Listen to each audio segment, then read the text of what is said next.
एक बाबा जी थे, कहीं जा रहे थे। नौका में बैठकर नौका में और भी बहुत से लोग थे। संयोग से नौका बीच में बह गई।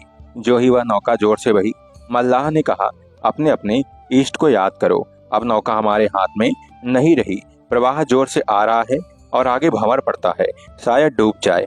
अतः प्रभु को याद करो। यह सुनकर कई तो रोने लगे, कई भगवान को याद करने लगे। बाबा जी भी बैठे थे। पास में कमंडल था।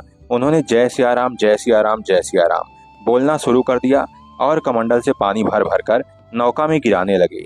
लोगों ने कहा, यह क्या करते हैं? पर कौन सुने। वे तो नदी से पानी नौका में भरते रहे और जय सिया राम, जय सिया राम कहते रहे। कुछ ही देर में नौका घूमकर ठीक प्रवाह में आ गई, जहां नाविक का वश चलता था। तब नाविक ने कहा, अब घबराने की बात नहीं रही, किनारा निकट है। यह सुनकर बाबा जी नौका से जल को बाहर निकालने लगे और वैसे ही जय सिया राम, जय सिया राम कहने लगे। लोग बोले, तुम पागल हो गए हो क्या? ऐसे ऐसे काम करते हो? बाबा जी बोले, क्या बात है भाई?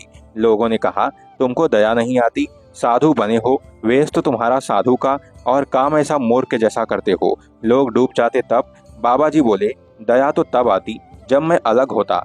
मैं तो साधु ही रहा, मूर्ख का काम कैसे किया जाए? लोगों ने कहा, जब नौका बह गई तब तो तुम पानी नौका के भीतर भरने लगे, और जब नौका भंवर से निकलने लगी तब पानी वापस बाहर निकालने लगे। उल्टा काम करते हो। बाबा जी बोले, हम तो उल्टा नहीं, सीधा ही करते हैं। उल्टा कैसे हुआ? लोगों ने कहा, सीधा कैसे हुआ? बाबा जी बोले, सीधा ऐसे हुआ कि हम तो पूरा जानते ही नहीं। मैंने समझा कि भगवान को नौका डुबोनी है, उनकी ऐसी मर्जी है, तो अपने भी इसमें मदद करो। और जब नौका प्रवाह से निकल गई तो समझा कि नौका तो उन्हें डुबोनी ही नहीं है, तब हमें तो उनकी इच्छा के अनुसार करना है। यह सोचकर पानी नौका से बाहर फेंकने लगे। साधु ही हो गए। तब हमें हमारे जीने मरने से मतलब नहीं है, भगवान की मर्जी में मर्जी मिलाना है। पूरी जानते हैं नहीं, पहले यह जान लेते कि भगवान खेल ही करते हैं। उन्हें नौका डुबोनी नहीं है तो हम उसमें पानी नहीं भरते। और उस समय मन में यह बात समझ नहीं आई।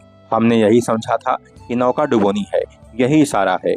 यह शरणागत भक्त का लक्षण होता है। यह तो उन संतों ने कर दिया, पर आप लोगों से यह कहना है कि कहीं नौका डूबने लगे तो उसमें पानी तो नहीं भरना, परंतु रोना बिल्कुल नहीं। यही समझना कि बहुत ठीक है। बड़ी मौज की, बड़े आनंद की बात है। इसमें भी कोई छिपा हुआ मंगल अवश्य है, क्योंकि भगवान तो हमारा कल्याण ही चाहते हैं। हरे कृष्ण, राधे राधे।